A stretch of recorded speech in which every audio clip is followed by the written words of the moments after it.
Dear students, in this lecture we will discuss about some of the phenomena that occur in the magnetic circuit.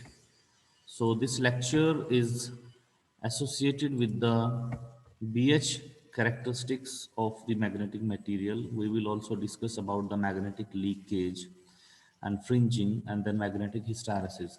These are certain phenomena which occur in the magnetic circuits. So let us start with the magnetic leakage and fringing. So what is magnetic leakage and why does it happen in the magnetic circuit? As you can see in this particular diagram, this is an iron ring and this is a coil which has n number of turns, for example. So this is the number of turns. Now, in this particular diagram, if you see, this current is flowing through this particular coil and it is the source of magnetomotive force. This is magnetomotive force here, MMF, and the flux is being generated here. The flux will flow like this. So this would be the direction of flux, right? And it will flow and then it will come back here and then like this. So this would be the north pole and this would be the south pole here, right? Now, as we all know that air is not a good magnetic insulator. So this means that the air will also conduct flux, right? So air conducts flux because it has permeability which is equal to mu naught is equal to 4 pi into 10 raised to the power minus 7 Henry per meter. So this is the permeability of air or free space, and hence air is unable to block or resist the flow of flux through it. Now, since it cannot block the flow of flux through it, so it conducts. Now, when it conducts, so what happens at these edges here, at the edges, the flux will leak into the atmosphere. The flux will leak into the atmosphere, right? So, this is what we call as the magnetic leakage because the flux is leaking out of the edges. Now, because your iron has more permeability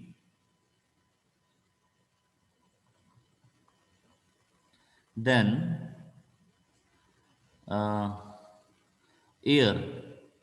So it means that most of the flux will be confined to this iron ring. A few amount of flux will get leak into the air because of the permeability of air, right?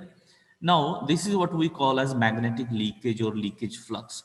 Now, let us say there is certain gap in the ring, and this gap is, let us say, the length of gap is Lg, for example, or La. A for air, air gap. This is an air gap, right?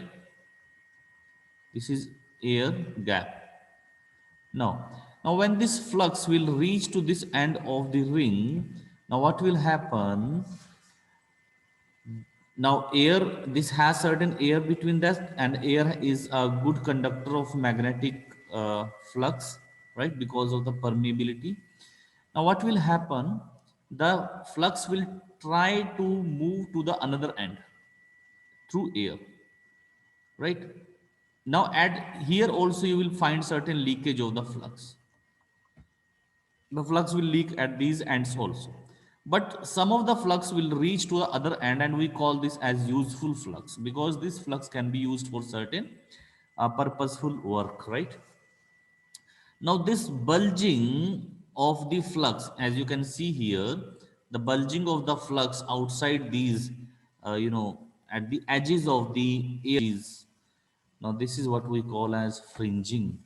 Now these two effects lead to certain loss of flux into the magnetic circuit, right? So this is a drawback basically. It is a good conductor of flux rather. Now, let us move to the next thing, which is the BH curve or BH characteristics. So, BH characteristics are nothing but the curve drawn between the flux density and this is the magnetic field intensity. So, when we draw the graph between the flux density and magnetic field intensity, we get a curve which we call as BH curve or BH characteristics. So let us draw the curve here.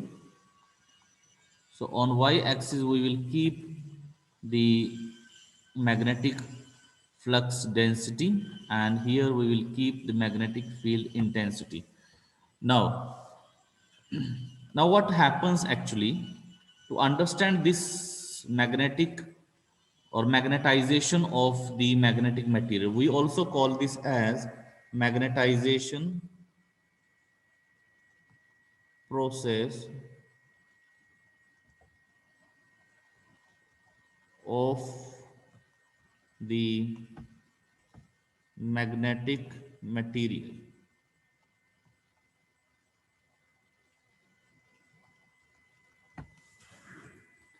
Now, now to understand this concept, let us, uh, you know, uh, draw the curve first of all. Then we will try to elaborate the whole process.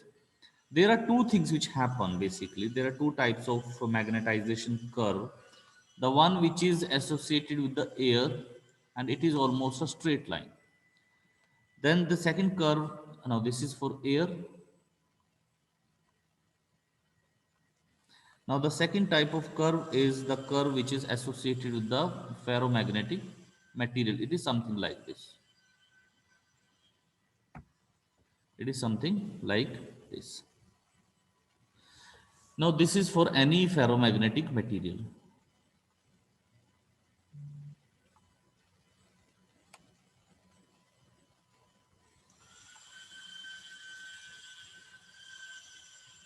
Such as iron, right? Now what actually is happening here, if you see this particular diagram, let us mark some points here. This is, let us say O, this is some, let us say A, then this is here, let us say some point, let us say uh, X, and then we have some point Y, right? And like this. Now, if you see, this whole curve is basically divided into some three or four parts. Like from O to A, you have one thing. From A to X, then X to Y, and then Y further, you have something like this. And for air, we have a straight line. Now, this means that a BH curve, what it does, it gives a graphical relation between B and H. So, from this particular curve, we can understand the magnetization process of any magnetic material, how the magnetic material gets magnetized. So, this is our purpose of this particular topic, to understand this particular topic. Now, if you see from this, we can say that B, now we know that permeability mu is equal to B by H. This is the absolute permeability.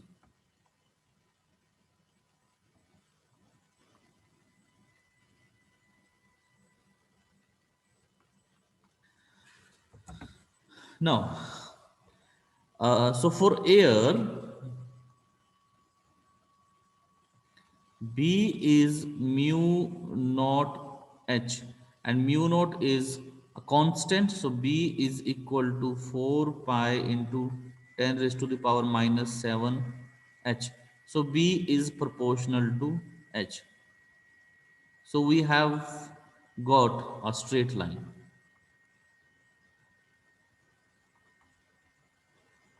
So because this is showing a linear relationship between the magnetic flux density and magnetic field intensity, right?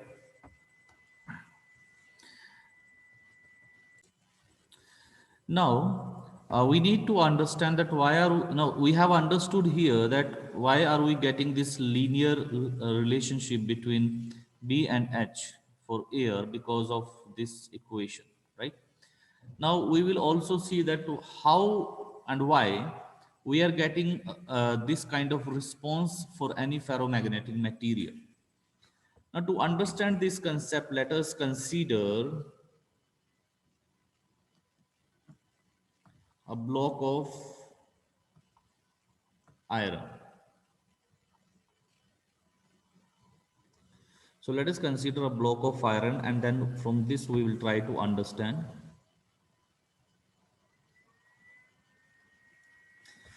So every ferromagnetic material has certain domains.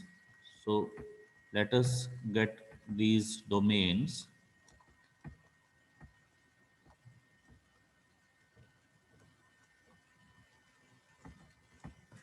like this.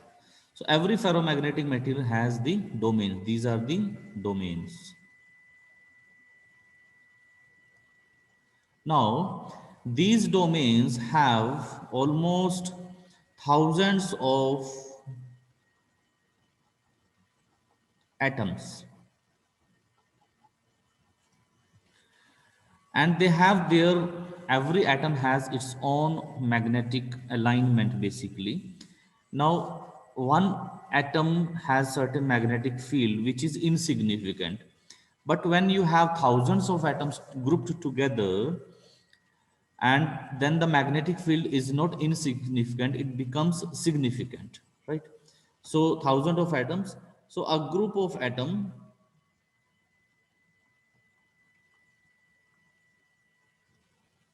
is known as domain, right? So that means every atom, a group of atom or every domain has the magnetic alignment like this. It may be like this.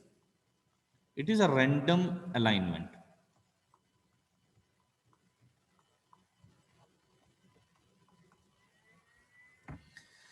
So that means all the domains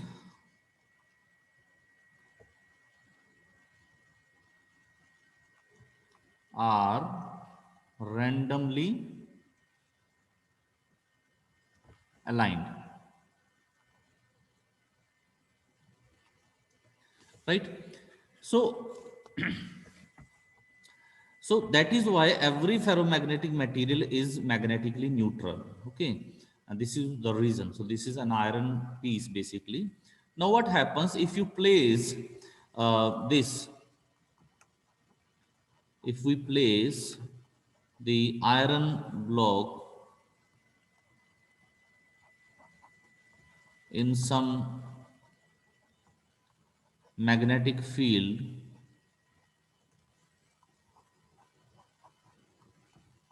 now what will happen? The same thing. Let us draw this as now. Let us say the direction of magnetic field is this.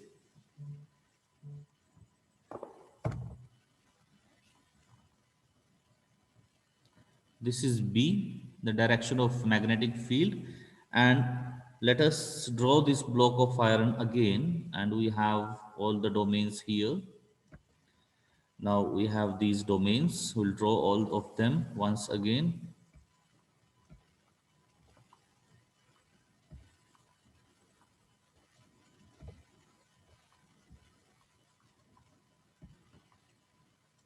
Like this. So what will happen? All these domains will try to align themselves with the external field.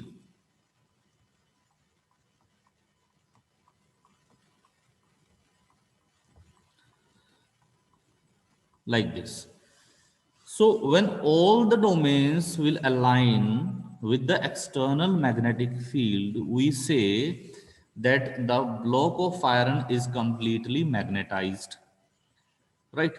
Now initially when you have placed this block of iron into the external magnetic field, the one domain will align itself with the external magnetic field, right? So initially the process is quite slow. Now let us relate this here. Now what actually this represent, this particular diagram, this diagram represents how the ferromagnetic material is magnetizing with the magnetic field intensity. So we can say that after this point we have got a saturation. This is saturation. That means you keep on increasing the magnetic field, but magnetic flux density will remain constant, right?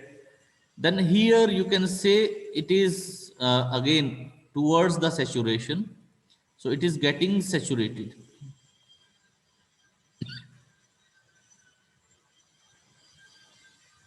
Now this is almost linear, and here slow magnetization.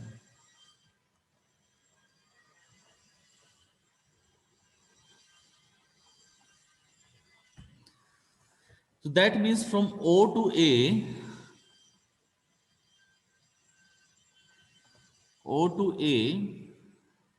the magnetization is slow,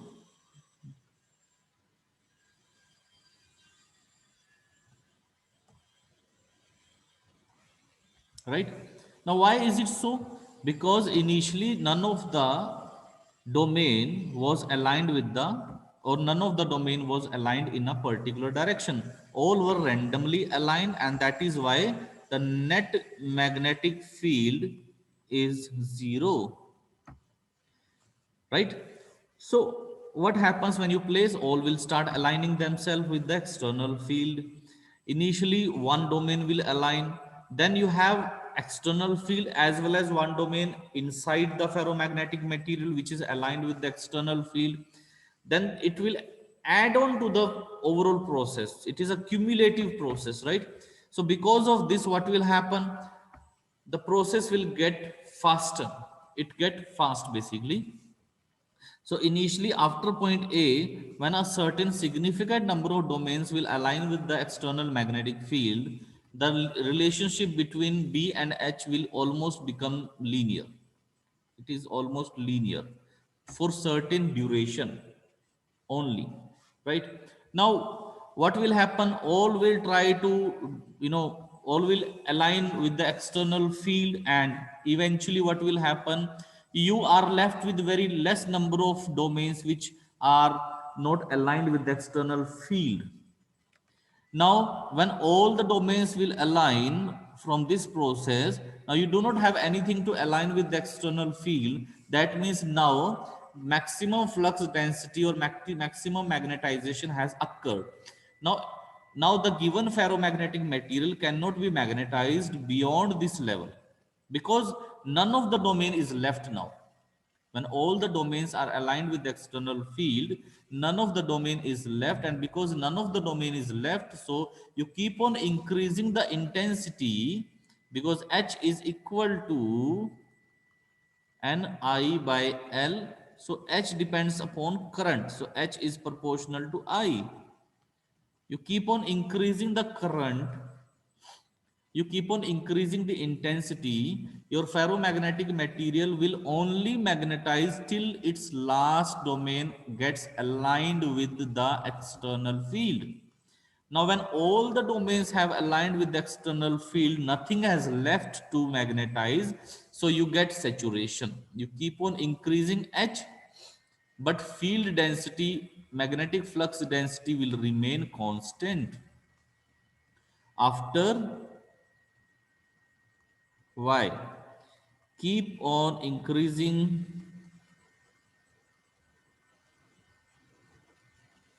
H, but B remains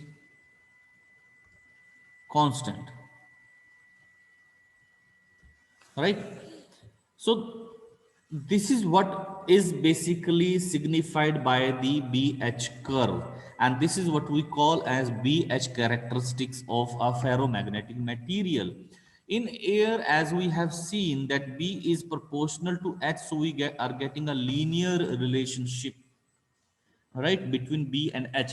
But for a ferromagnetic material, it is not linear, it is a non-linear relationship, and hence after certain value of intensity, the ferromagnetic material gets completely magnetized and we do not have anything to magnetize, and hence B becomes saturated. This is what happens. Now, this magnetization process is quite simple and it is used in all the electrical machines like your electrical motor and electrical generator, transformers. So, there we make use of this particular phenomena. However, this particular phenomena leads to a very, uh, negative effect also in the magnetic circuits, and we call it as magnetic hysteresis. Now, let us try to understand what is magnetic hysteresis and why it happens in the magnetic circuits, right? So, for this also we need to take up the example of these domains again. Now, as you can see in this particular diagram, this diagram is the hysteresis, magnetic hysteresis, and we have certain terms mentioned here: residual magnetism, coercive forces, and then saturation. It is same thing. This one. So let us try to draw this one. Now, what actually is happening in this magnetic hysteresis? You have this magnetic field intensity and flux density. So initially, your magnetic material will get magnetized. Now, here you have got the saturation. This is the saturation, right? Now, what happens if you remove this ferromagnetic material from the external magnetic field? If external magnetic flux or field is removed, so what will happen and what shall happen? Your the iron block basically and all the domains should go back to this original position. Okay, so like this, if B is removed, if B is on, right? So when you put this into the field, you get this type of response. When you remove B, so it should move to this particular position. But actually it does not happen. Now what happens? Your domains will, they try to be in the same position. Okay, so some of them will align back to their normal position and very few will remain aligned with the external field.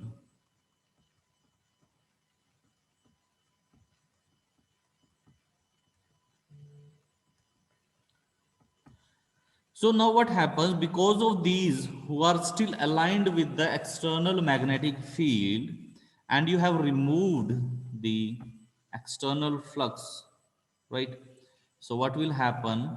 Your ferromagnetic material will still possess certain magnetic flux even if H is zero. You can see from here. Now here if you see, this is increasing and then your magnetization is getting saturated here. Now you have put H is equal to 0. So what shall happen? When you have put H is equal to 0, H is 0 here, you what should have happened? Your this curve should have followed the same path. It should have followed the same path in ideal situation, but practically it does not happen. It does not land back to the origin, it lands somewhere at this particular point. So what does it mean? That means if H is 0 but B is not equal to 0, so this is what we call as residual magnetism. That means Even if you do not have any magnetic field intensity, or if I is equal to 0, because H is equal to Ni by L. So if even I, you keep I is equal to 0, what will happen? H will be 0. So if H is 0, B is not equal to 0. So this means that some of the domains of the ferromagnetic material are still aligned with the external field. They are still magnetized.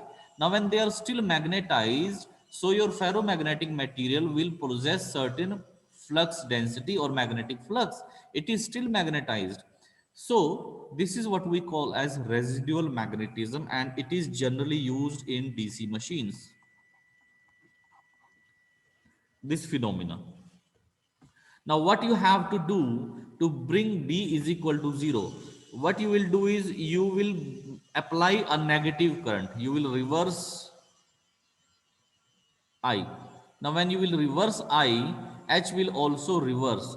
Now, H will reverse and will lead to certain value. And at this point, you can see H is negative and B is 0. At this point, H is 0, B is not equal to 0, it is positive.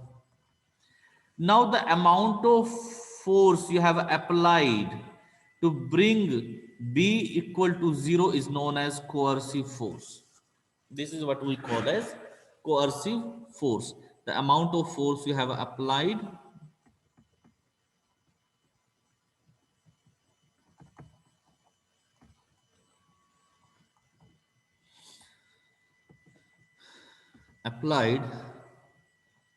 to bring B equal to 0 is coercive force, right? Now what has happened here? You can see B has become 0, but intensity is not 0 now. Now if you keep on increasing the current in the negative direction, what will happen? You'll get a negative saturation,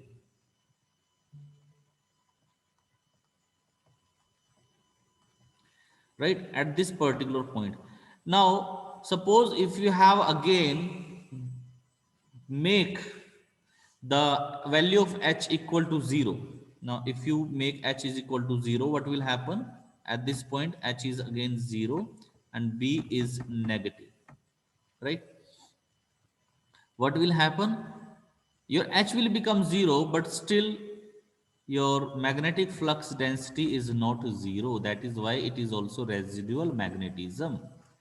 Now, why has it happened? Just try to understand. If you reverse the direction of flux H, so direction of B will also reverse, right? Now, all the domains which were aligned like this, they will tend to align with the direction of external field, right? And your magnetic material will get magnetized in the reverse direction.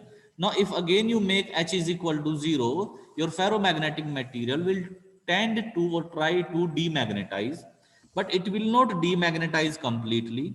It will land to some value which is negative, right? Negative value of B, and we call this also as a residual magnetism. Now again, if you want to make B 0, so you need to apply an opposite force. So the opposite force applied, which we call as coercive force, will make H it is positive, but B here is 0. Now if you keep on increasing this in again the positive direction, you'll get the magnetization curve.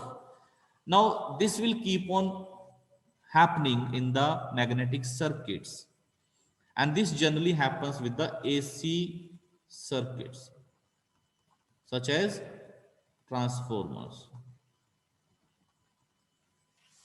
right? So this is what we call as magnetic hysteresis or hysteresis loop also. So it would be something like this.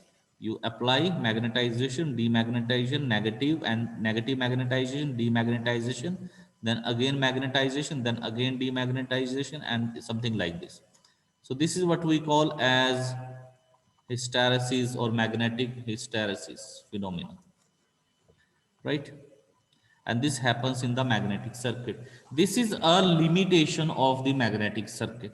Specifically AC magnetic means the magnetic circuits where we are using AC, alternating quantity. It generally do not happen in the DC circuit, generally do not happen. All right. So this was all about today's class. In this lecture, we have understood what is magnetic leakage and what is fringing. Magnetic leakage happens because of the permeability of air, because air cannot block the magnetic flux. Fringing happens, it is the bulging of the magnetic flux at the edges of the air gap in the magnetic circuit. Then BH curve represents the BH characteristics of the ferromagnetic material and also air, right? It gives a graphical representation or graphical relationship between magnetic flux density and magnetic field intensity. For air, we have B proportional to H, but for ferromagnetic material, there is a certain phenomena which we have understood from this particular example, wherein we are saying that ferromagnetic material has a number of domains, and each domain will have thousands of atoms, and these thousands of atoms when are grouped together when forming domains have a significant magnetic alignment. So this is the magnetic alignment shown by arrows. Now when you put this ferromagnetic material in the external field, so all the domains will align themselves with the external field. Now, when you remove the external field, all should reach back to their original position, but it generally do not happen. Some of the domains are still aligned with the external field. They are still magnetized.